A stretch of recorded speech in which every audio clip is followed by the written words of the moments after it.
नमस्कार दोस्तों शहीदों की चिताओं पर हर बरस लगेंगे मेले, वतन पे मिटने वालों का बस यही निशा होगा। दोस्तों, मेरे चैनल डियर लाइफ में आप सभी का स्वागत है। दोस्तों, आपका अभी तक जितना हमको प्यार मिला है उसके लिए आपका बहुत बहुत धन्यवाद। दोस्तों, इस 15 अगस्त के अवसर पर हम आपके लिए लेके आए हैं series of podcast with the defence personnel. दोस्तों, ये वो लोग हैं जिन्होंने अपने देश की सुरक्षा के लिए, अपने देश की तरक्की के लिए, अपने देश को संगठित बनाए रखने के लिए हर एक सांस दी है। दोस्तों, डिफेंस पर्सनल जो होते हैं दोस्तों, वो देश के लिए जीते हैं और देश के लिए मरते हैं। दोस्तों, हम कोशिश करेंगे कि इस सीरीज में आपके लिए भारत के तीनों जो आर्मी के जो तीनों ब्रांचेज हैं, जिसमें थल सेना, जल सेना और वायु सेना, उसके प्रमुख यहाँ पर आएँ और अपने विचारों को दोस्तों आपके सामने रखें। दोस्तों, आज की इस कड़ी में मैं आपके सामने लेकर के आया हूँ एयर मार्शल अनिल खोसला। दोस्तों, इनसे जानने की कोशिश करते हैं कि इनका जीवन कैसा रहा। और दोस्तों, आपको बता दें कि एयर मार्शल अनिल खोसला जाने जाते हैं अभी जो दोस्तों पाकिस्तान में बालाकोट स्ट्राइक हुई थी उसको लीड करने के लिए। दोस्तों, इस वीडियो को पूरा देखिए, इस पॉडकास्ट को पूरा देखिए। दोस्तों, हमारे लिए 15 अगस्त और 26 जनवरी का मतलब केवल फिल्मी गाने सुनना या उस दिन के लिए देशभक्ति की भावना बनाए रखना नहीं है, जबकि पूरे साल भर हम देश के लिए क्या करते हैं दोस्तों, इस चीज़ों का ध्यान रखना बहुत ज़्यादा ज़रूरी है। तो दोस्तों, जहाँ पर भी आप रहते हैं, जिस किसी भी क्षेत्र में रहते हैं, वहाँ कहीं भी कुछ गलत होता है और आपको लगता है कि ये हमारे देश के लिए या हमारे लिए हानिकारक है, दोस्तों आवाज़ उठाइए। हर उस व्यक्ति से बोलिए कि ये आप सही नहीं कर रहे हैं। दोस्तों, तकलीफ तब नहीं होती जब लोग गलत काम करते हैं, तकलीफ तब होती है जब लोग गलत काम करने वालों को रोकते नहीं हैं। शायद यही हम सब के लिए दोस्तों देशभक्ति हो सकती है। तो दोस्तों, आगे बढ़ते हैं और देखते हैं इस पहले एपिसोड को हमारे जो गेस्ट हैं दोस्तों एयर मार्शल अनिल खोसला जी के साथ में। वीडियो को पूरा देखिए। और दोस्तों, अगर आप भी भारत या भारत देश से प्यार करते हैं तो इस वीडियो को बाकी लोगों के साथ जरूर शेयर कीजिए। और इस वीडियो में जो बात आपको अच्छी लगी है कमेंट बॉक्स में जरूर हमको कमेंट करके बताइए। जय हिंद, जय भारत।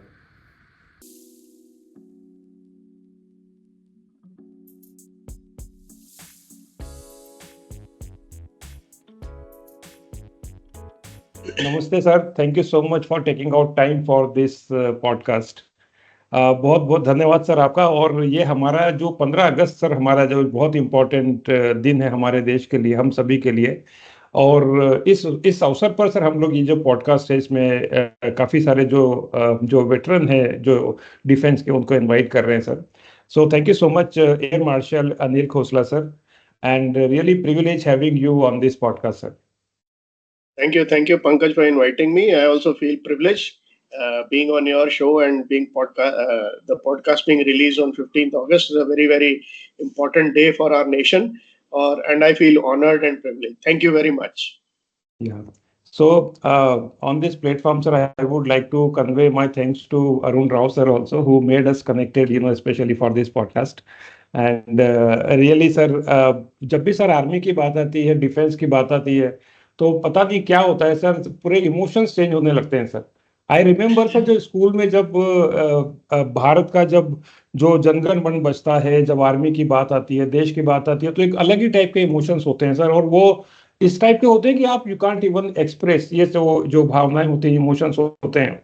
तो भारत सर जाना जाता है उसकी स्ट्रेंथ के लिए, भारत जाना जाता है सर उसके स्पेशली आर्मी के लिए। तो सर इस मौके पर आपसे जानना चाहेंगे sir, because you have been veteran into the air force sir, you have been veteran to the Indian Air Force, former vice chief of air staff, Indian Air Force, and you have so many award and reward in your kitty sir. Like sir, there you have been having 3 presidential award, Param Vishisht Seva Medal, अति विशिष्ट सेवा medal, वायुसेना medal, and these are the, ये तो कुछ medal हैं जो मुझे पता है सर, बाकी इसके अलावा बहुत सारे होंगे। तो इसका सब जो आज की पॉडकास्ट का जो ऑब्जेक्टिव है सर, कि आपकी जो इमोशंस हैं, आपकी जो पूरी जर्नी है sir, this should be very very inspirational journey for the younger generation. तो सर अब आप शुरू कर सकते हैं सर, कि please take us through your journey, and specially sir the कुछ छोटे छोटे इंसिडेंसेस हम सबके लाइफ में होते हैं जो हमारे दिल के बहुत करीब होते हैं। और कभी कभी जब आप अकेले होते हैं, डाउन होते हैं, तो आप उसको याद करते हैं, you once again filled with lot of energy and the courage. Please take us through all those points sir which you would like to share with our audience sir. ठीक है पंकज साहब, आपने बहुत बड़ा टास्क दे दिया मेरे को। 65 साल की जो जर्नी आप बोल रहे हैं फ्यू मिनट्स में उसको कंप्रेस करने के लिए मैं कोशिश करता हूँ। और आपने ठीक कहा, ये जो देशभक्ति की भावना जो हम लोग के मन में है, जो इंडियंस के मन में है, मदर इंडिया हम बोलते हैं, माँ की तरह हम ट्रीट करते हैं। और ये जब ओकेजन्स पे हम जब देशभक्ति के गाने सुनते हैं, देशभक्ति झंडा जब हमारा लहराता है, हमारे जो सोल्जर्स हैं, सेलर्स हैं, एयरमैन हैं, इनके जो मन में जो है, जो जो रिगार्ड है अपने देश के लिए, वो बहुत यूनिक है। वो दुनिया में कहीं नहीं पाया जाता। और यही एक चीज है जो उनको इंस्पायर करती है कि वो अपनी जान देने को तैयार है कि कोई हमारे देश को हाथ ना लगाए, कोई बुरा ना करे। वो जब आप किसी आर्मी यूनिट में जाइए तो उसमें आपका लिखा होगा नमक निशान। तो नमक और निशान, तो नमक में क्या है कि देश का नमक खाया हमने, और निशान जो है मतलब झंडा हो गया, यूनिट का निशान हो गया। तो इन लोगों के बहुत बहुत ही महत्वपूर्ण वो है, भूमिका है। तो इसके लिए ये लोग अपने जान तक देने को तैयार हैं। तो ऐसी भावनाएं हैं और ये बहुत यूनिक चीज है। और जो हमारी जर्नी है, मेरी जर्नी है, वो है, मैं एयरफोर्स कैंपस में ही बड़ा हुआ। मेरे फादर एयरफोर्स में थे एंड हमारा स्कूल जो था रनवे के बहुत पास था, तो जहाज उड़ते हुए देखते थे। तो आई थिंक वही हमारे दिमाग में आ गया कि हाँ भाई, एयरफोर्स ज्वाइन करनी चाहिए। और एनडीए का एग्जाम दिया हायर सेकेंडरी करने के बाद, और सिलेक्ट होते गए। मेडिकली टेम्पररी अनफिट थे मैं बहुत, वेट मेरा बहुत कम था, 38 केजी था। खैर ये टेम्पररी अनफिट था, मैं वेट थोड़ा गेन किया, ज्वाइन किया। और 40 साल एयरफोर्स में सर्विस की, फाइटर ब्रांच में। MiG-21 उड़ाया, पहले जैगुआर उड़ाया, स्पेशलाइजेशन किया जैगुआर एयरक्राफ्ट में। और काफ़ी मैंने प्रोफेशनल कोर्सेज किए जिनमें परफॉर्मेंस मेरी अच्छी रही। और भगवान का भी शुक्र था, और मैं रैंक में, हर रैंक्स में पहुंचता गया। 2 स्टेशन मैंने कमांड किए, बहुत इंपॉर्टेंट, अंबाला और जैसलमेर। और हायर रैंक्स तक पहुंचा, एयर मार्शल तक। एंड उसके लिए खुदा के लिए, भगवान के लिए मैं बहुत शुक्रगुजार हूँ, और उनका हाथ हमारे ऊपर रहा। और हायर रैंक्स में मैं डायरेक्टर जनरल एयर ऑपरेशंस रहा, जिसमें कि पूरे एयरफोर्स की ऑपरेशंस एंड कैपेबिलिटी एनहांसमेंट सब हमने देखा, एक्सरसाइजेज अब्रॉड, डिजास्टर रिलीफ्स। उसके बाद फिर ईस्टर्न एयर कमांड में मैं CNC रहा, जिसमें कि 12 स्टेट्स उसके अंडर आते हैं। एंड 7 स्टेट तो नॉर्थ ईस्ट के, सिक्किम हो गया 8, और 4 पार्शली इधर state, west Bengal, Orissa and Jharkhand वगैरह, उनमें बेसिस है उनके। और उसी टाइम पे डोकलम क्राइसिस हुआ, तो वो भी मैंने हैंडल किया। उसके बाद मैं वाइस चीफ आया। वहां पर मेरा रिटायरमेंट से पहले जो मेरा एयरफोर्स का, मैं बोलता हूँ कि सबसे बड़ा गिफ्ट था, वो बालाकोट ऑपरेशन था। वो मैंने कोऑर्डिनेट किया फरवरी में, और फिर अप्रैल में मैं रिटायर हो गया। और उसके बाद नेक्स्ट 5 इयर्स में एकेडमिक वर्क में ज़्यादा ध्यान दे रहा हूँ, कि सेमिनार कंडक्ट करना, लिखना, आर्टिकल्स लिखना। मेरा ब्लॉग है जिसमें 500 पोस्ट हैं। और आइडिया ये है कि थोड़ा मेंटली एक्टिव रहें, और दूसरा जो कुछ सीखा है 60-65 साल में, वो और लोगों को आसान करें। तो ये मेरी जर्नी रही 65 साल की। मैंने आपको बहुत ही ब्रीफ में ये बताया है।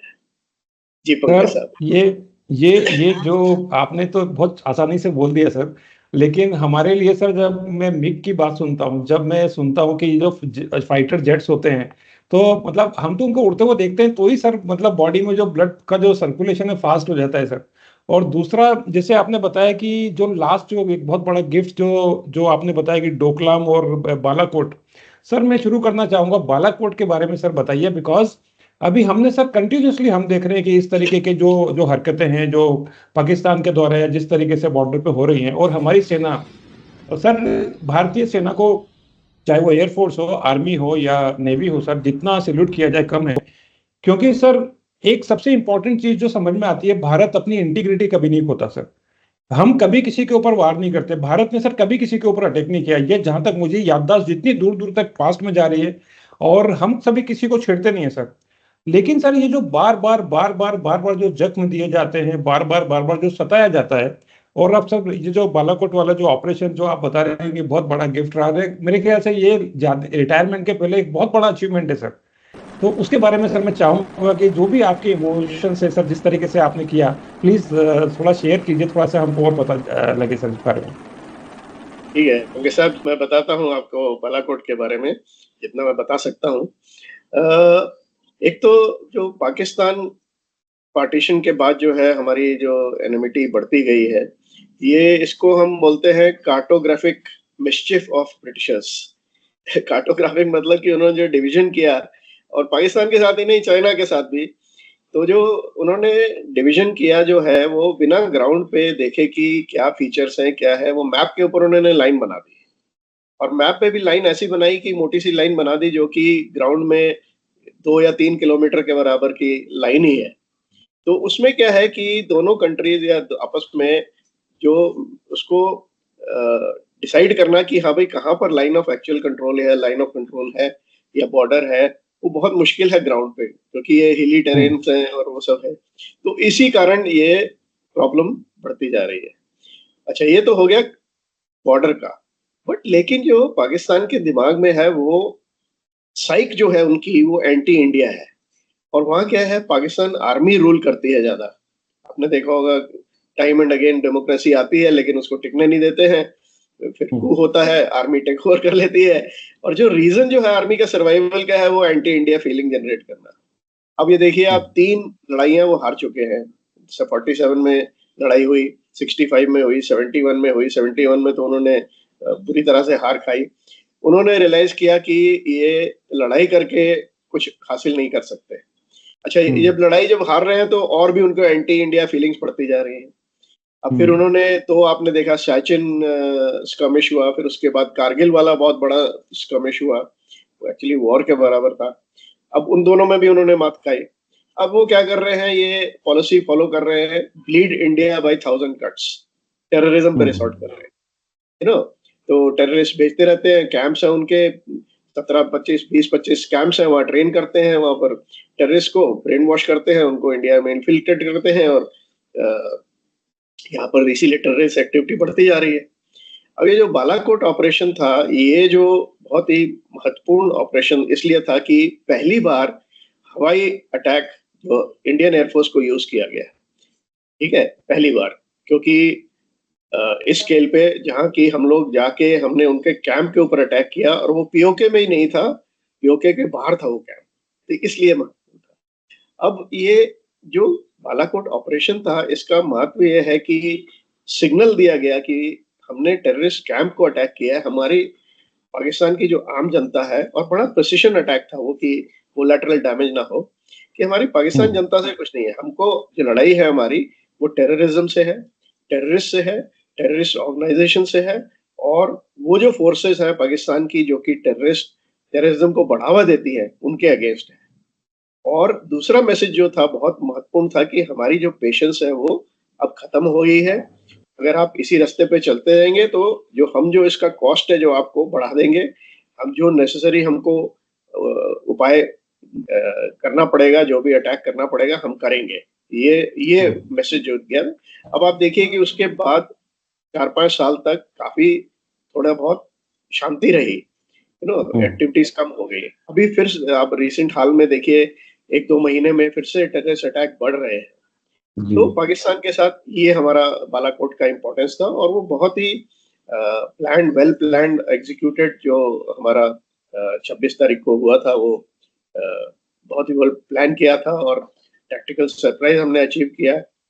उनके अंदर पाकिस्तान के अंदर जाके अटैक किया और वापस आए। तो वो एक अच्छा ऑपरेशन था वो।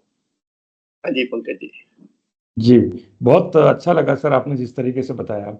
सर एक और, उसके पहले कि हम इसमें डोकलाम के ऊपर बात करें, एक और चीज सर, एक थॉट मन में आ रहा है कि ये जो भी अटैक्स होते हैं, या जो हम इस तरीके से डिफेंस के जो डायरेक्शंस जो हम लोग प्लान करते हैं, इसमें सर पॉलिटिकल विल का कितना इंपॉर्टेंस होता है।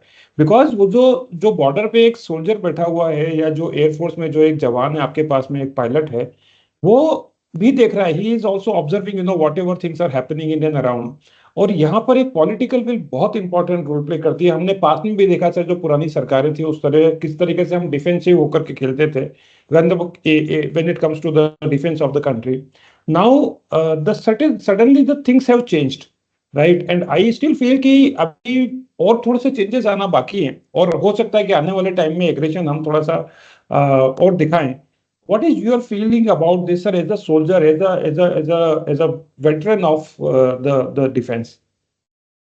हाँ, तो पंकज जी ऐसा है कि मैं तो हार्डकोर सोल्जर हूँ जैसे आपने बोला। तो हम जो है जनरली पॉलिटिक्स में नहीं पढ़ते हैं, पॉलिटिक्स से दूर ही रहते हैं। जी अब ये पॉलिटिक्स में जो है हो गया कि हाँ भाई क्यों किया, क्यों नहीं किया, क्या किया, वो सब में हम डिबेट में नहीं जाते हैं। बट लेकिन मैं आपको ये समझा सकता हूँ कि ये सिस्टम कैसे वर्क करता है। अब जैसे जैसे कारगिल ले लीजिए आप। अब कारगिल में पहले एयर एयर ऑपरेशंस जो एयर का यूज़ था, वो मना कर दिया गया था। उसके बाद फिर जो प्राइम मिनिस्टर या जो भी डिसीजन लेते हैं, एक्चुअली प्राइम मिनिस्टर नहीं, कैबिनेट का पूरा जो कैबिनेट कमेटी ऑफ डिफेंस होती है, जो उसमें प्राइम मिनिस्टर भी होते हैं, फॉरेन मिनिस्टर होते हैं, डिफेंस मिनिस्टर होते हैं, तो हम्म, सारे इंपॉर्टेंट मिनिस्टर्स होते हैं, वो डिसाइड करते हैं चीफ्स, तीनों चीफ्स के साथ मिलके कि क्या करना है और किस स्केल तक जाना है। जैसे कारगिल ले लीजिए, उसमें बंदिश दी गई थी कि आप क्रॉस नहीं करेंगे, हम्म, आईबी एलओसी क्रॉस नहीं करेंगे। तो ये पॉलिटिकल डिसीजन होता है। तो जैसे मैंने आपको बताया कि बालाकोट में ये पहली बार डिसीजन लिया गया, वो जो बोल्ड डिसीजन था कि हाँ भाई एयरफोर्स का यूज करेंगे। और उसके बाद ये जो डिसीजन है, ये पॉलिटिकल जो अपनी जो कमेटी होती है, वो चीफ्स के साथ मिलके जो पॉलिटिकल लीडर्स हैं, वो चीफ्स के साथ मिलके ये डिसीजन लेते हैं। उसके जी बाद ये डिसीजन जो है, जो सर्विसेज को कन्वे किया जाता है, और फिर सर्विसेज उसमें प्लानिंग शुरू करती है। अब जैसे सर्विसेज ने उसके बाद जब डिसीजन ले लिया गया, तो हमारे पास 10-15 दिन थे, हमने स्टार्टेड पूरी डिटेल्ड प्लानिंग उसकी जो है, उसके बाद कार्रवाई शुरू की। तो ये इस तरह से होता है। जी।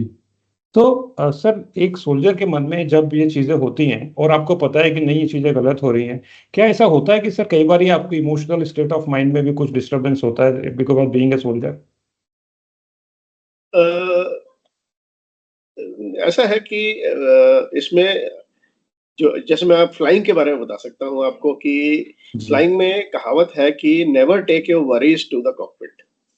अब जैसे फाइटर हम्म, फ्लाइंग हो गई, उसमें जो है जो प्रोग्रेस होती है, फाइटर की स्पीड आप देखिए कि एक सेकंड में 250 मीटर कवर कर रहा है, 4 सेकंड में 1 किलोमीटर, 9,000 किलोमीटर पर आवर के हिसाब से जा रहा है। तो किस किस स्पीड से चेयर हो रहा है, तो उसमें जो है डिसीजन जो लेने पड़ते हैं, वो स्प्लिट सेकंड होते हैं। तो उसमें जो हम्म, आपका जो मानसिक संतुलन है, जैसे आप बता रहे हैं कि वो बिल्कुल आपको जहाज के साथ रहना है। अब आप अपनी वरीज जो है उसको सोचना शुरू कर देंगे, तो आपकी जो डिसीजन मेकिंग कैपेबिलिटी है, आपके जो रिएक्शंस हैं, वो बहुत स्लो हो जाएंगे। एंड तो उसमें क्या है कि जो फ्लाइंग में है, हमको बोलते हैं कि आप अपनी वरीज कॉकपिट में मत ले जाइए। तो ये बहुत ही महत्वपूर्ण इंपॉर्टेंट बात है। अगर आपको जैसे आप फेज आते हैं लाइफ में कहीं कि कोई प्रॉब्लम्स आ रही हैं, तो उसमें हम लोग उसमें क्या है, फ्लाइंग बंद कर देते हैं थोड़े दिनों के लिए। आप खुद भी जाके बता सकते हैं अपने कमांडिंग ऑफिसर को या फ्लाइट कमांडर को कि हाँ भाई, ये मेरी प्रॉब्लम है। और या फिर आपके जो जो हमारे जो स्क्वाड्स होते हैं, वो बिल्कुल फैमिली की तरह होते हैं। तो एक दूसरे हम्म, की देखभाल हम लोग बहुत अच्छी तरह करते हैं, देखते हैं। और किसी को भी कोई प्रॉब्लम हो, तो सबको पता चल जाता है हाँ भाई इसको प्रॉब्लम है, क्योंकि हम साथ ही रह रहे हैं, साथ ही सब कुछ कर रहे हैं। तो सब हम्म। हेल्प करते हैं एक दूसरे की। तो ये मानसिक जो संतुलन बहुत ही इंपॉर्टेंट चीज है लड़ाई के हम्म। मैदान में, और फ्लाइंग, स्पेशली फ्लाइंग में। सर, ये जो ऑपरेशंस होते हैं जब इसमें आप जाते हैं, वॉरफुट पर जाते हैं लेकर के फ्लाई करते हैं इतना हाई, तो वो जो एक रिस्क होता है, बिल्कुल सर, रिस्क तो बहुत बड़ा होता है और उससे बड़ा रिस्क तो हो नहीं सकता, आपकी जान आप लेकर के जा रहे हैं। सर, कैसा फीलिंग होता है? हाउ डू मीन्स अब करना है या मरना है, या अब means I am still unable to, मेरे मन में तो सर बड़े थ्रिलिंग टाइप के वो आते हैं। एक सोल्जर कैसे सोचता है सर, या एक कमांडर, या आपके पास में जो एक एयर मार्शल है, how do they think? Pankaj साहब, आप तो बिल्कुल मेरी मदर की तरह आपने बात की। जब मैं एनडीए जा रहा था, तो एनडीए के मैंने बोला कि मैं एयरफोर्स ज्वाइन कर रहा हूँ, तो मेरी मदर ने बोला फ्लाइंग मत ज्वाइन करो, बहुत रिस्की बिजनेस है। मैंने कहा नहीं, मैं तो फ्लाइंग में ही जाना चाहता हूँ। तो जो ऐसा है, जो फ्लाइंग है, जो इंडियन रोड्स है, उससे कम रिस्की है। मेरे हिसाब से इंडियन रोड्स ज्यादा रिस्की हैं फ्लाइंग से। तो रिस्क तो ऑक्यूपेशनल हैजर्ड है, रिस्क तो हर एक चीज में होता है।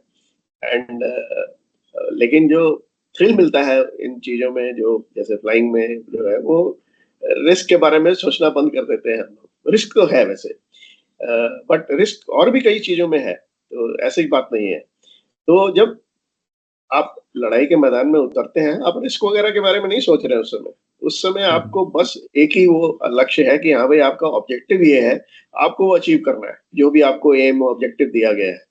अगर आपको जैसे एयर स्ट्राइक है, तो जाके आपको स्ट्राइक में वहां पर जाके अटैक करके वापस आना है सेफली। आपके दिमाग में बस वही चल रहा है कि हाँ भाई, फोकस बिल्कुल, कि अभी मेरे एक्शंस ये हैं, उसके बाद ये है, उसके बाद ये है, एंड बिल्कुल उसमें तो उसमें आप रिस्क वगैरह के बारे में कुछ नहीं सोच रहे।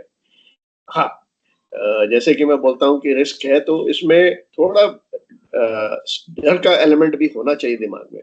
अगर आप डर का एलिमेंट उसको बोलते हैं, जैसे पायलट के लिए बोलते हैं कि a fighter pilot is a combination of you know passion and full hardiness in equal proportion. उसका मतलब ये है कि पैशन होनी चाहिए एक तो फ्लाइंग करने के लिए, और दूसरा फुल हार्डीनेस मीन्स बोल्डनेस होनी चाहिए। अब फुल हार्डीनेस नेगेटिव उसमें नहीं। अब जैसे रोड के ऊपर लड़के आजकल व्हीलीज कर रहे हैं, कोई स्पीड पे जा रहा है, कोई पोर्श अटैक रोड साइड पे क्रैश हो रहा है। अब वो फुल हार्डी हो गया, मतलब कि वो फुल हार्डी इस तरह की, मतलब नेगेटिव सेंस में हो गया। बोल्ड तो हुआ, लेकिन नेगेटिव सेंस में। तो पॉजिटिव सेंस में जो है बोल्डनेस और जो पैशन है, उसकी इक्वल प्रोपोर्शन हो, तो तब आप जाके वैसे इफेक्टिव हो सकते हैं। तो उसमें रिस्क तो हर एक चीज में है, लेकिन रिस्क के बारे में सोचते नहीं है, और फोकस रहता है हमारा कि हाँ भाई, ये काम कर रहे हैं हम। बहुत अच्छा लगा सर। सर, आपकी लाइफ के कुछ ऐसे हाइज बताइए जिसको आप सोचते हो तो आपको बहुत ही, मतलब you feel like a winner. तो हर किसी की लाइफ में सर कुछ ना कुछ ऐसे ऐसे मोमेंट्स होते हैं। We would like to convey this this all things to the younger generation, कि एक सोल्जर की लाइफ, एक फाइटर जो जो होता है उसकी लाइफ कैसे होती है, जो फ्लाई करते हैं आसमान में सर। हाँ जी। तो हाइस तो काफी है। बिगेस्ट हाई तो है कि हाँ भाई, जहां तक हम पहुंचे एयर मार्शल रैंक तक, और हाईएस्ट रैंक जो है सर्विसेज में, और वाइस चीफ के पद से रिटायर हुए। वो मतलब हाई इसलिए है कि मैं, जैसे मैंने आपको बताया था कि एनडीए ज्वाइन करने से पहले मैं बहुत ही वीकलिंग था, बहुत फिजिकली वीक था, बट मेंटली मैं काफी स्ट्रांग था। अब पता चल रहा है।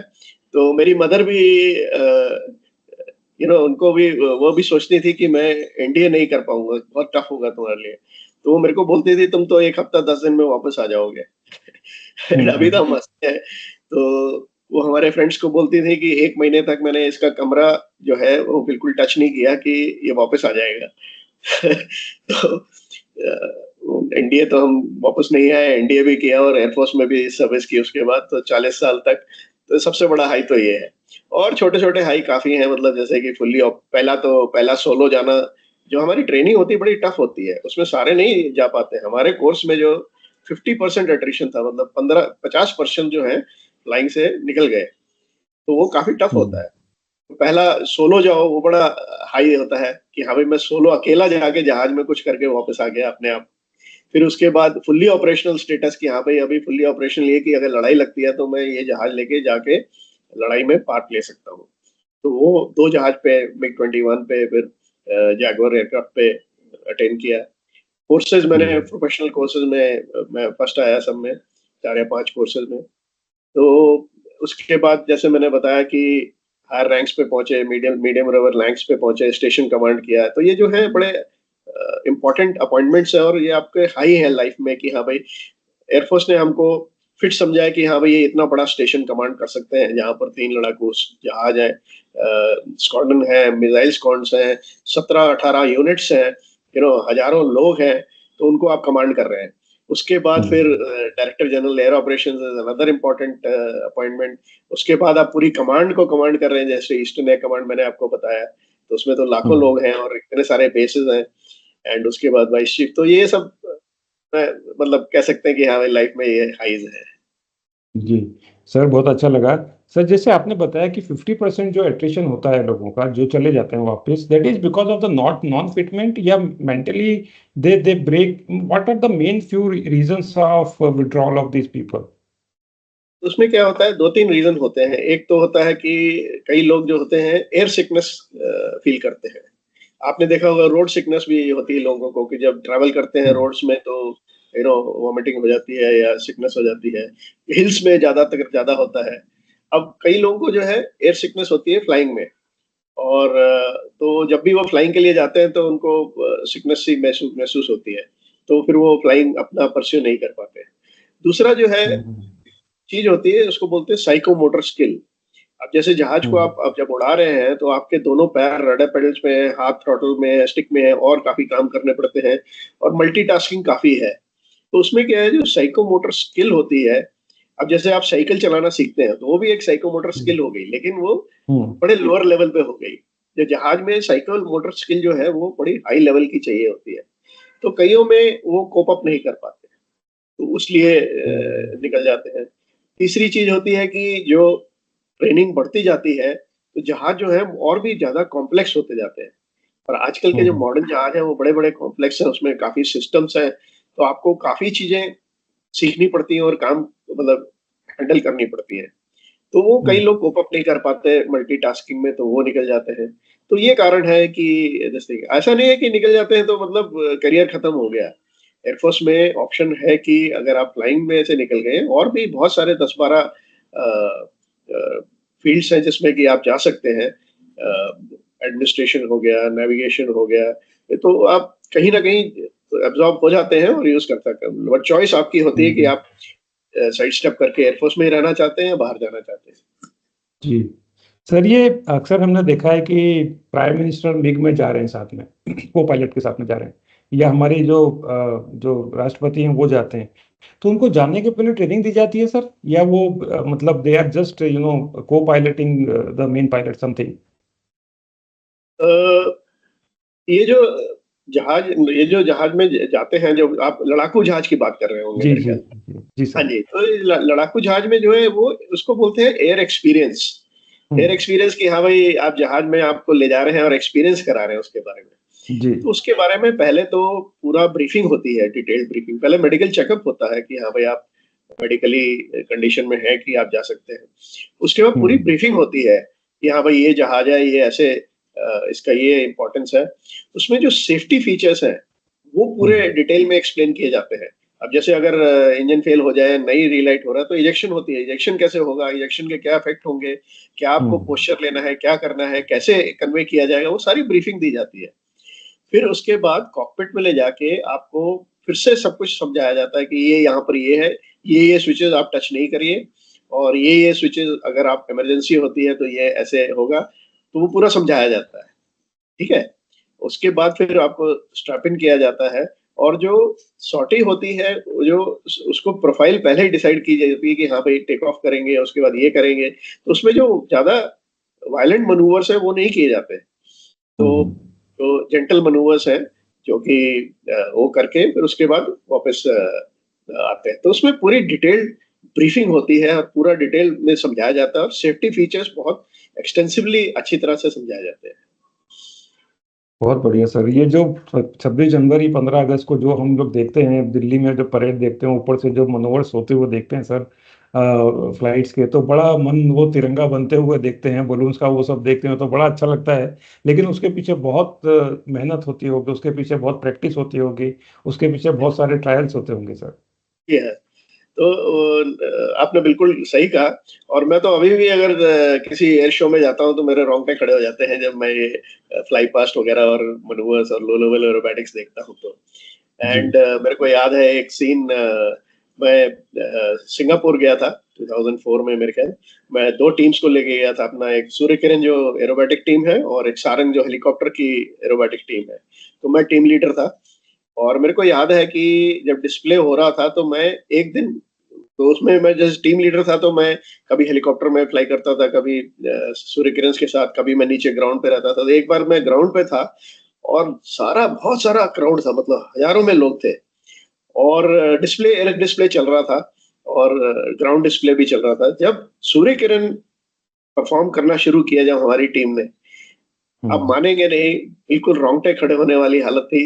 हजारों लोग जस्ट जहां पर भी थे रुक गए और ऊपर देख रहे थे, और तालियां के गड़गड़ाहट बज रही थी। वो सीन मेरे को आज तक भूलता नहीं है। और पंकज साहब ने बिल्कुल सही कहा कि जो मैं तो सूर्य किरण के साथ फ्लाई भी कर चुका हूँ। 18-20 मिनट की सॉर्टी होती है। अगर आप हॉल्टर टेस्ट करें, अगर आप बेसिक्स आप मॉनिटर करें, ब्लड प्रेशर और पल्स, वो सारे आउट ऑफ द लिमिट होते हैं। मतलब बहुत हाई होते हैं, इतना प्रेशर होता है। तो इसमें हार्ड वर्क बहुत होता है और प्रैक्टिस भी काफी होती है। ये तो डिस्प्ले की बात हो गई। वही नहीं, इवन जो फ्लाइंग है, जो मिशंस हैं, जो सॉर्टीज हैं, उसके लिए भी काफी प्रिपरेशन करनी पड़ती है। हम लोग तो पिक्चरों में देखते हैं, जैसे टॉप गन हो गया तो बड़ा, हाँ भाई, रेबैन पहन के और बैच लगा के मोटरसाइकिल पे जा रहा है, ग्लैमर देखते हैं। लेकिन जो उसके पीछे हार्ड वर्क है वो हमको दिखाई नहीं देता। बहुत सारा हम्म। हार्ड वर्क करना पड़ता है, पढ़ाई करनी पड़ती है, प्रिपरेशन करनी पड़ती है, और it's a lot of hard work. अरे सूर्य किरण नाम क्यों रखा है, इसके बारे में कुछ बताइए सर। बड़ा एक्साइटमेंट हो रहा है आप जिस तरीके से बता रहे हैं सर। तो सूर्य किरण क्या है, ये एरोबैटिक टीम है। तो कई कंट्रीज के पास एरोबैटिक टीम है, फ्रांस हो गया, यूके हो गया, रशिया हो गया, यूएसए हो गया। तो ये एरोबैटिक टीम्स हैं। तो हमारी जो एरोबैटिक टीम है उसको सूर्य किरण बोलते हैं। उनका पेंटिंग भी देखिए जहाज की, तो ऐसे लगता है कि हाँ भाई, सूरज की किरणें निकल रही हैं। तो पहले ये हम्म। किरण जहाज पे था, अब ये हॉक जहाज पे है। तो ये 9 एयरक्राफ्ट जो टीम होती है वो सबसे ज्यादा हाई होती है। अब ये जो टीम है ये प्रैक्टिस करते रहते हैं, और क्लोज फॉर्मेशन में, और डिफरेंट डिफरेंट फॉर्मेशन बनाते रहते हैं हवा हम्म। में, बदलते रहते हैं। तो मनूवर्स करते हैं, और साथ में जो अपनी पोजीशन है वो चेंज करते रहते हैं, जो फॉर्मेशन है वो चेंज करते रहते हैं। तो जो ग्राउंड पे जो है, लो लेवल से जब आप देखिए तो बहुत ही एक्सिलरेटिंग लगता है। और जैसा कि मैंने कहा कि इनका जो सॉर्टी में जो उनकी जो प्रिपरेशन है, जो इनके प्रेशर है, वो बहुत हाई रहते हैं। क्योंकि आप हम्म। दूसरे जहाज के बिल्कुल साथ जुड़े हुए हैं, बिल्कुल ऑलमोस्ट, फासला बिल्कुल हम्म। 1 मीटर 1.5 मीटर का है, ज्यादा नहीं है। तो उसमें क्या है, थोड़ा भी एरर नहीं कर सकते आप। थोड़ा भी एरर करें तो आप बीच में एक दूसरे से कोलिजन हो सकता है। तो हम्म। आपको बिल्कुल सतर्क रहना पड़ता है इसमें। तो इट इज अ थ्रिल जो है, करते हैं इसको तो उसमें थ्रिल भी काफी मिलता है कि हाँ भाई, हमने ऐसा डिफिकल्ट टास्क किया है। लेकिन जो डिस्प्ले है वो मतलब काफी रिस्की भी है और एक्सिलरेटिंग भी है। या ऐसा वंडरफुल। सर सर सबसे मुश्किल कौन सा एयरक्राफ्ट है सर, जिसमें बहुत सारे कंट्रोल्स हैं, जिसको चलाना मतलब इसको अगर कमांड करना रियली वास्तव में बहुत टफ होता है सीखने में और फ्लाई करने में सर। नहीं, मुश्किल सारे जहाज ये इक्वली हैं। वो तो कहना कि हाँ भाई ये जहाज उससे ज्यादा मुश्किल है, not right. But over the years क्या है, जहाज भी चेंज हो रहे हैं। अब जैसे कि हमने ट्रेनिंग जब की थी तो हमने हिंदुस्तान ट्रेनर 2 पर फ्लाइंग की थी। बड़ा ही हम्म। सिंपल जहाज था, और उसमें एक थ्रॉटल, एक स्टिक और प्रोपेलर था आगे। लेकिन जो जहाज के कैरेक्टरिस्टिक्स थे, उसमें साइकोमोटर स्किल जो रिक्वायर्ड थी, जैसे मैंने पहले बताया, वो बहुत हाई लेवल की थी। मतलब आप हम्म। जब मनूवर कर रहे हैं, आपके दोनों हाथ, दोनों पैर, आपके सब कुछ मतलब इन्वॉल्व होते हैं। तो वो उसमें जो जहाज, अगर आप थोड़ी भी गलती कर दो तो वो स्विंग करता था, और लैंडिंग भी काफी डिफिकल्ट थी उसमें।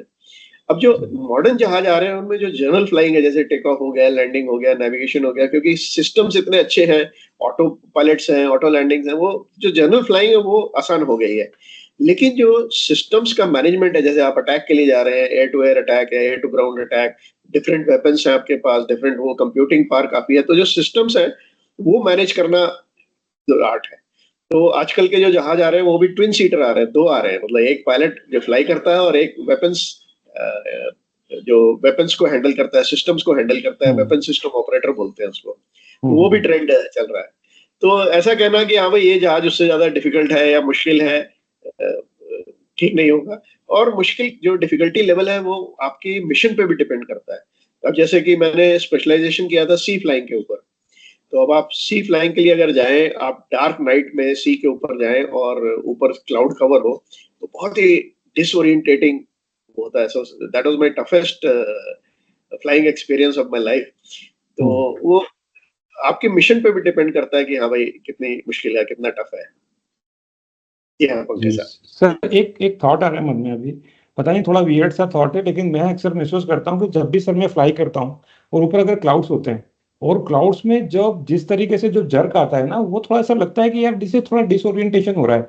सो वास्तव में clouds is the enemy for the pilot pilot के, बिल्कुल ऐसा होता है कि मतलब व्हाट इज दैट समथिंग और पूरा समझ में नहीं आता। And when specially in the rainy season, when the you are flying into the mid of the cloud, क्या कुछ सिग्नल कुछ लॉस्ट होते हैं, या what is that particular thing sir which makes everything very scary and fearful? हाँ जी पंकज जी, दो चीजें हैं आप क्लाउड फ्लाइंग जो है उसमें दो चीजें हैं। एक तो आपने सही कहा, एक तो डिसोरिएंटेशन और दूसरा टर्बुलेंस। ठीक है। हम्म। टर्बुलेंस जैसे आपने न्यूज में सुना होगा कि अभी एक अमेरिकन जहाज था जिसमें काफी लोग इंजर्ड हो गए क्योंकि वो हम्म। क्लाउड्स के थ्रू गया, टर्बुलेंस बहुत हाई थी। तो जब आप क्लाउड्स में एंटर करते हैं तो उसमें क्या है कि एयर फ्लो जो क्लाउड्स के अंदर होता है वो काफी टर्बुलेंट सा होता है, मतलब स्टडी नहीं होता है। और जी। ऊपर अप ड्राफ्ट होते हैं, डाउन ड्राफ्ट होते हैं, तो उसमें क्या है जहाज ऊपर नीचे फेंक जाता है, तो उसको टर्बुलेंस बोलते हैं। एंड कई बार क्लियर एयर टर्बुलेंस भी होती है हाई लेवल पे। तो क्लाउड नहीं होगा लेकिन टर्बुलेंस होगी क्योंकि जो एयर मास है वो डिफरेंट डायरेक्शंस में जा रहा है। तो ये हम्म। टर्बुलेंस होती है। ये जो क्लाउड्स जो है, कुछ तरह के क्लाउड्स स्मूथ होते हैं और कुछ तरह में टर्बुलेंस ज्यादा होती है। अब जो रेन गिविंग क्लाउड्स होते हैं, थंडरस्टॉर्म जिसको बोलते हैं, उसमें टर्बुलेंस बहुत ज्यादा होती है। तो उसमें जनरली जहाज अवॉइड करते हैं जाना, उसके सेंटर में जाना। और अगर लो हम्म। टर्बुलेंस वाले क्लाउड्स हैं तो उसमें जा सकते हैं। और आजकल वेदर रडार भी होते हैं जहाज में जो आपको बता देंगे कि हाँ भाई सामने ये बैड वेदर आ रहा है, ये ज्यादा टर्बुलेंस वाला एरिया है, तो उसको अवॉइड भी हम्म। कर सकते हैं। अच्छा, ये तो होगी टर्बुलेंस। दूसरा हो गया डिसोरिएंटेशन। अब जो डिसोरिएंटेशन ऐसा है कि जो मोस्ट ऑफ द फ्लाइंग में आपकी जो ओरिएंटेशन होती है वो आइज के थ्रू होती है। आइज होती है, हम्म। फीलिंग्स होती है, मतलब जितने भी सेंसेस होते हैं उससे आपका पूरा ओरिएंटेशन रहता है कि जमीन नीचे है, स्काई ऊपर है, मेरा जहाज यहाँ फ्लाई कर रहा है और इधर टर्न कर रहा है लेफ्ट, या इधर राइट टर्न कर रहा है, इधर क्लाइंब कर रहा है या डिसेंड कर रहा है। तो ये आंखें बताती हैं हमको, और इंस्ट्रूमेंट्स भी हैं। तो जब क्लाउड्स में आप जाते हैं तो जो विजुअल जो आपका क्यू है वो नहीं अवेलेबल है क्योंकि सब कुछ डार्क सा हो जाता है। तो आपको हम्म। इंस्ट्रूमेंट्स पर रिलाई करना है। कई बार क्या होता है, जब बॉडी की फीलिंग आती है कि जैसे मेरा जहाज लेफ्ट को टर्न कर रहा है, बट आपका इंस्ट्रूमेंट बता रहा होगा कि नहीं वो राइट को टर्न कर रहा है, उसको डिसोरिएंटेटेड फीलिंग बोलते हैं। तो हमको ट्रेनिंग हाँ। दी जाती है कि आपको इंस्ट्रूमेंट पे बिलीव करना है, आपको अपनी फीलिंग्स पे बिलीव नहीं करना।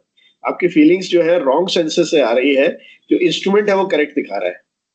तो ये डिसोरिएंटेशन। अच्छा, हमारे कई जो लड़ाकू जहाज हैं वो एक्सीडेंट भी हो चुके हैं रात को डार्क नाइट में फ्लाई करते हुए, बिकॉज ऑफ डिसोरिएंटेशन। अच्छा, हम्म। दूसरी चीज क्या है, जहाजों में जो मॉडर्न जहाज है उनमें सब में ऑटो पायलट भी होता है।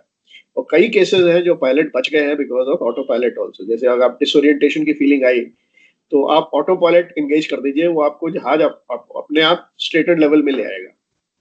तो आप जहाज आपका स्ट्रेटेड लेवल में आ गया तो आपकी जो फीलिंग्स है वो ठीक है, जो भी है आप उसको इग्नोर करिए क्योंकि ऑटो पायलट पे आप जब क्लाउड से बाहर निकलेंगे तो आपके सेंसेस मतलब फिर से रीओरिएंटेड हो जाएंगे और आप रिकवर कर सकते हैं। तो ये हम्म। डायनेमिक्स होते हैं। तो इसका जो हमको काफी ब्रीफिंग दी जाती है, काफी इसके जो हैजर्ड्स हैं वो हमको बताए जाते हैं, उसके जो मिटिगेटिंग फैक्टर्स हैं उसको कैसे हैंडल करना है, कैसे डील करना है, वो सब बताया जाता है हमको। बहुत हाँ अच्छा जी सर, पंकज। बहुत बहुत बढ़िया लगा सर। और really very enriching experience talking to you sir. The and another thing sir, देश की सुरक्षा के लिए, भारत की रक्षा के लिए एयरफोर्स का अपना रोल है sir, is one of the most most important thing. however the technology evolve in the world, maybe America की टेक्नोलॉजी हो सकता है, रशिया की हो सकता है, थोड़ी इवॉल्व हो सकती है हमसे, but the courage which is there in the heart and the mind of the people and which make them overall the cognitive ability of the people make it much much stronger. Sir, how would you like to encourage the younger generation to take defense as a career, sir? क्योंकि बहुत सारे sir जो courses लोग लेते हैं engineering में, electrical लेते हैं, मैकेनिकल लेते हैं, लेकिन इस तरफ ओरिएंटेशन मैं देख रहा हूँ कि आई एम नॉट सेइंग कि कम हो रहा है, बट उतना ज्यादा इंक्रीज भी नहीं हो रहा, वो थ्रिल लोगों के मन में थोड़ी सी नहीं है। How would you like to convey this message to the youngsters? ठीक है पंकज साहब, आपने बहुत सारी चीजें इस सवाल में डाल दी। तो मैं आपका जो लास्ट क्वेश्चन है वो उसको आंसर करने से पहले जो आपने पहले चार पांच चीजें कही उसके बारे में एक एक दो दो सेंटेंस बोलना चाहता हूँ। जी। एक तो आपने बताया कि एयरफोर्स का रोल। तो एयरफोर्स जो है सबसे यंगेस्ट सर्विस है, आर्मी नेवी के बाद। और एयरफोर्स की हिस्ट्री पुरानी नहीं है। जो जो फिक्स्ड विंग जो फ्लाइंग शुरू हुई वो 110 120 साल पुरानी है, ज्यादा पुरानी नहीं है। और ये एक जो सेंचुरी है इसमें जो प्रोग्रेस हुई है फ्लाइंग के बारे में, फ्रॉम वेरी सिंपल जहाज जिसमें कि लकड़ी और फैब्रिक से बने हुए थे, तो आजकल तो जहाज इतने कंप्यूटिंग पावर है उसमें कि इतने मॉडर्न हो गए हैं कि इतने ऑटोनोमस हो गए हैं कि कहने की बात नहीं। 6th जनरेशन के फाइटर की बात कर रहे हैं हम, 7th जनरेशन की बात कर रहे हैं। तो बहुत ही प्रोग्रेस हुई है। टेक्नोलॉजी का इसमें बहुत बड़ा रोल है। यू नो आदमी है बिना टेक्नोलॉजी के फ्लाई नहीं कर सकता। तो इसमें टेक्नोलॉजी का बहुत बड़ा रोल है, और टेक्नोलॉजी से जो है वॉरफेयर और स्पेशली एयर वॉरफेयर काफी चेंज हो रही है। मेरे मैंने मेरे सर्विस करियर में 3 मेजर चेंजेस एयरफोर्स, अपने इंडियन एयरफोर्स में ही देखी कि टेक्नोलॉजी में कैसे एडवांस हुआ है। जब हमने ज्वाइन किया था तो हम बेसिक जहाज उड़ाते थे, बड़े बेसिक से रडार थे, वेपन सिस्टम थे, गन टैक्टिक्स थी, जैसे कि आप टॉप गन में देखा लड़ाई करते हुए। आजकल नेटवर्क एनवायरनमेंट हो गई है, आप अपने एनिमी को देखते भी नहीं है, बियॉन्ड विजुअल रेंज पे वेपन्स फायर हो रहे हैं। आप बैंगलोर में बैठ के श्रीनगर में जहाज उड़ रहा है उसको कंट्रोल कर सकते हैं, ऐसा ऐसा नेटवर्क हो गया है, बहुत एडवांसमेंट हो गई है। ये तो हो गई दूसरी बात। तीसरी चीज हो गई, जैसे कई जो देश हैं ये टेक्नोलॉजिकली एडवांस्ड है, तो उनका जो एक इकोसिस्टम होता है, ये जो डिफेंस मैन्युफैक्चर का या डिफेंस में सर्विस करने का, या जैसे आपने बोला कि हाँ भाई कैसे कंट्रीब्यूट करते हैं, उसमें पूरा इकोसिस्टम होता है। अब जिसमें यूजर हो गए आर्मी, नेवी, एयरफोर्स, फिर उसके बाद आपके आगे एकेडमिशिया, जिसमें थिंक टैंक हो गए, आईआईटीज हो गई, टेक्निकल कॉलेजेस हो गए, तो ये आइडिएट करते हैं कि हाँ भाई ये टेक्नोलॉजी है, इसको हम कैसे यूज कर सकते हैं एज ए सिस्टम। फिर उसके बाद आपके R&D हो गई, तो R&D में आप रिसर्च करते हैं कि आप इसको कैसे कन्वर्ट करें वेपन में या प्लेटफॉर्म। उसके बाद फिर मैन्युफैक्चर हो गया, तो ये इसको पूरा इकोसिस्टम बोलते हैं, और उसमें सिविल भी है और उसमें गवर्नमेंट के भी है, जैसे DPSU हो गया, आपका HL हो गया, और R&D के लिए हो गया DRDO हो गया, तो ये सारा इकोसिस्टम है। अब जो आपने बात की कि जो यूथ है वो, उसको अगर देश की सिक्योरिटी के लिए उसको कंट्रीब्यूट करना है, जरूरी नहीं कि आर्मी, नेवी, एयरफोर्स में ही ज्वाइन करे। आर्मी, नेवी, एयरफोर्स में भी ज्वाइन करके that is very thrilling life. जैसे कि मैंने बोला, आपको पैशन होनी चाहिए, ठीक है, पैशन होनी चाहिए इसमें सर्व करने के लिए, और उसमें तो आपका डायरेक्ट हाथ है, डायरेक्ट कंट्रीब्यूशन है। अगर आप इसमें नहीं भी जाना चाहते, नहीं जा रहे हैं, कई लोग जो आते हैं जाना चाहते हैं, मेरे काफी दोस्त हैं जो कि बताते हैं कि हम लोग बहुत कीन थे फ्लाइंग करने के लिए, लेकिन हमारी आईसाइट नहीं थी, हमारा ये नहीं था, तो वो अभी भी रिग्रेट करते हैं कि हमारा भर्ती नहीं हो पाई उसमें। तो ऐसा है कि अगर आप आर्मी, नेवी, एयरफोर्स नहीं भी ज्वाइन किया, स्टिल आप डिफेंस की सिक्योरिटी में कंट्रीब्यूट कर सकते हैं। आप साइंटिस्ट बन सकते हैं, आप रिसर्चर बन सकते हैं, आप DRDO में काम कर सकते हैं, आप HL में काम कर सकते हैं, आप सिविल मैन्युफैक्चरिंग में काम कर सकते हैं, आर्मेंट फैक्ट्रीज में काम कर सकते हैं, आप थिंक एकेडमिक इंस्टीट्यूशंस में काम कर सकते हैं towards national security and towards defence technology induction. I mean बहुत सारी फील्ड्स हैं जिसमें आप इसमें कंट्रीब्यूट कर सकते हैं। बहुत बढ़िया सर, आज बहुत ही अच्छा लग रहा है सर, बड़ी काफी थ्रिलिंग एक्सपीरियंस हो रहा है सर। एक मेरा पर्सनल क्वेश्चन है, अगर मैं एज ए को पायलट एक एक्सपीरियंस लेना चाहता हूँ सर फाइटर जेट में, तो is it possible sir, being a civilian? हाँ, वो उसमें क्या है कि इट्स नॉट इजी, थोड़ा कंट्रोल किया जाता है, क्योंकि अगर सभी को देना शुरू करते हैं तो मतलब बहुत मुश्किल हो जाएगा, नहीं कोप कर पाएंगे। तो इसमें गवर्नमेंट अप्रूवल चाहिए होती है, एक तो ये है।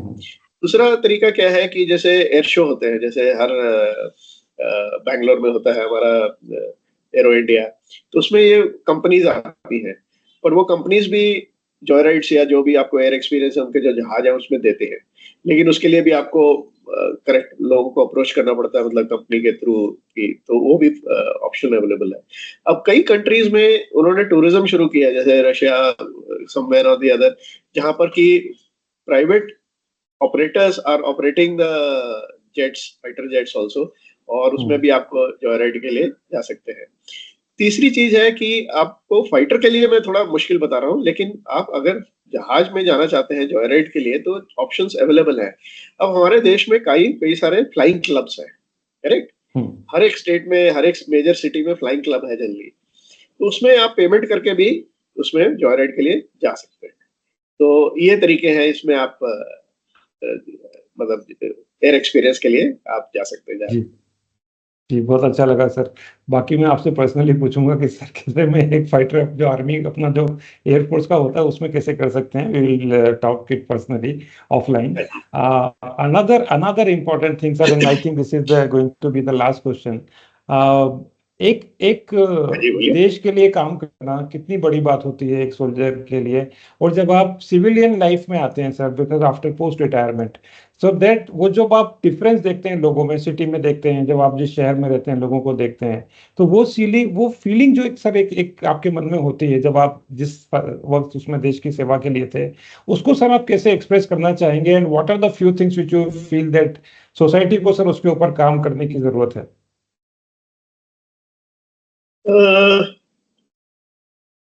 ऐसा है कि जब आप सर्विस में रहते हैं तो आप पूरा 40 साल, 30-40 साल सर्विस एनवायरनमेंट में रहते हैं, बट आपको पता है कि एक दिन रिटायर होके आप बाहर की दुनिया में भी कदम रखेंगे। तो कई लोग तो उसमें काफी प्लानिंग भी करके आते हैं और रिटायरमेंट के बाद कोई ना कोई जॉब भी पिकअप कर लेते हैं रिलेटेड टू उनकी जो स्पेशलिटी है। लेकिन आपने सही कहा कि नो, आप जो है बाहर के वर्ल्ड में सिविल लाइफ में आप रह रहे हैं। तो जो है कि मेरे को जो लगा कि जब मैं 5 साल हो गए, मेरे को 5.5 साल हो गए एक्चुअली रिटायर हुए, कि बाहर बहुत बड़ा वर्ल्ड है, बहुत सारी चीजें हैं। और जब सर्विस में है, आपका फोकस जो है वो थोड़ा लिमिटेड है, इन द सेंस कि हाँ भाई सर्विस ओरिएंटेड है, कि हाँ भाई हम फ्लाइंग कर रहे हैं, मैनेज कर रहे हैं एयरफोर्स को, और वो भी काफी बड़ा चीज है, बड़ी वास्ट है। लेकिन उससे भी बड़ी चीज है बाहर। अब आप सिक्योरिटी की बात करिए, तो सिक्योरिटी में अब डिफेंस के लिए ये नहीं कि सिर्फ लड़ाई के लिए या डिफेंस के लिए डिफेंस फोर्सेज है। अब डिफेंस फोर्सेज आपके HADR के लिए है, एड टू गवर्नमेंट एजेंसीज है। अब आप देखिए केरला में लैंडस्लाइड हुई है, एयरफोर्स ने ब्रिजिंग, आर्मी वहां पर डिप्लॉयड है। तो ये सब काम भी होते हैं। तो मैंने बाहर आके ये देखा, 2-3 चीजें मैंने जो नोटिस की हैं। कई लोग को मुश्किल भी होती है थोड़ी एडजस्ट करने में, बट आप मेंटली तैयार रहें तो उसमें कोई प्रॉब्लम नहीं है, क्योंकि ये आपके ही साथी हैं सब। और जो बाहर मैंने नोटिस किया है कि अभी भी जो रिस्पेक्ट है डिफेंस फोर्सेस के लिए वो बहुत काफी हाई है। और दूसरी चीज जो मैंने नोटिस की है कि जो डिफरेंस है, जो आपका जैसे हम लोग कैंपस में रहते हैं या बाहर, कैंपस में क्या है कि आप हिंदू, मुस्लिम, सिख, ईसाई अलग अलग नहीं है, आप सब एक ही बराबर है। हमारे सर्व धर्म स्थल होते हैं, हम लोग मिलके सबके जो रिचुअल्स हैं वो फॉलो करते हैं। फेस्टिवल्स या जी हाँ। तो ईद भी मनाते हैं और सारे फेस्टिवल मनाते हैं। बाहर थोड़ा डिविजन काफी ज्यादा है। दूसरी चीज मैंने जो नोटिस की है, जो कि सुधार लाने की जरूरत है हमारी आउटलुक में, वो है टॉलरेंस की। अब सर्विसेज में हम लोग टॉलरेंट हैं, हम लोग बहुत टॉलरेंट हैं कि हाँ भाई आपकी व्यू ये है, मेरी व्यू ये है। Tolerance to everyone's religion, tolerance to everyone's feelings, tolerance to everyone's ideas. जो बाहर है वो थोड़ा टॉलरेंस कम है। अब लोग क्या है, पार्किंग के लिए लड़ रहे हैं एक दूसरे से, गोली मार रहे हैं एक दूसरे को। अब वो ट्रैफिक के लिए एक दूसरे से लड़ रहे हैं। तो वो जो टॉलरेंस लेवल जो है वो मेरे ख्याल से एक फोकस एरिया है, वो ज्यादा उसमें। दूसरी चीज मैंने जो नोटिस की है बहुत ज्यादा, जो सर्विसेज में और बाहर है, क्लीनलीनेस। ऑल्दो प्राइम मिनिस्टर साहब ने स्वच्छ भारत बोला है, लेकिन हम लोग क्या करते हैं कि अपना वो साफ करके बाहर फेंक दिया है। तो दैट इज वेरी, जो बाहर से लोग आते हैं वो बड़ी डिम व्यू लेते हैं हमारी कंट्री के बारे में कि हाँ भाई ऐसा गंदा रखते हैं हम लोग। जी तो टॉलरेंस जो है, और ये बहुत जरूरी बात है, ये मैं नोटिस किया है बाहर। हाँ जी। जी, बहुत ओके अच्छा सर। सर। बहुत अच्छा लगा सर आपसे बात करके, और बहुत सारी बातें सर जानने को मिली। बहुत बहुत धन्यवाद सर। एक लास्ट मैसेज जो सर आप हमारे व्यूअर्स को, क्योंकि हम 15 अगस्त के मौके पे ये पॉडकास्ट कर रहे हैं, और जो आप मैसेज कन्वे करना चाहते हैं सर। तो एक तो मैं 15 अगस्त के मौके पर सबको बधाई देना चाहता हूँ। बहुत ही महत्वपूर्ण दिन है हमारे लिए ये। और इस दिन को सिर्फ 15 अगस्त की तरह से नहीं देखना चाहिए कि हाँ भाई झंडा लहरा दिया और देशभक्ति के गाने सुन के घर चले गए, छुट्टी हो गई। उसमें क्या है, हमको मेंटली रीओरिएंटेड करना चाहिए कि हम अपनी कंट्री को कैसे आगे बढ़ा सकते हैं, हम अपने देश के लिए क्या कर सकते हैं, हम अपने भाई बंधुओं के लिए क्या कर सकते हैं। तो वो जो हमको रीओरिएंटेशन की जरूरत है। तो इसमें हमको जो जितने भी, अब मैं ये नहीं बताना चाहते कि हाँ भाई सबको पता है कि क्या करना चाहिए। तो जो करेक्ट चीजें हैं वो हमको प्रण लेना चाहिए कि हाँ भाई हम ये सब करेंगे, हम करप्शन में नहीं हाथ देंगे, क्लीनलीनेस रखेंगे, हम सबके साथ मिल के रहेंगे, तो ये सारे जो बिहेवियर्स हैं, जो अच्छे बिहेवियर्स हैं, वो हमको रीओरिएंटेट करना चाहिए कि हम ये सब दोबारा इसको इम्पेटस देंगे। जी sir, thank you so much sir, बहुत बहुत धन्यवाद सर आने के लिए हमारी पॉडकास्ट में, और अपनी जो जितनी भी आपकी पूरी लाइफ की जर्नी है और काफ़ी सारी लर्निंग शेयर करने के लिए सर। कोशिश करेंगे सर कि हमारे जो जितने भी जो ऑडियंस हो उनको काफ़ी कुछ चीज़ें समझ में आई होंगी, और आने वाले समय में हम सर पर्सनली मिलकर आपके साथ में सर एक पॉडकास्ट करेंगे sir. Thank you very much Pankaj sir, thank you आपसे सो मच बात सर। करके बहुत अच्छा लगा। जी सर, जय हिंद सर, जय भारत सर।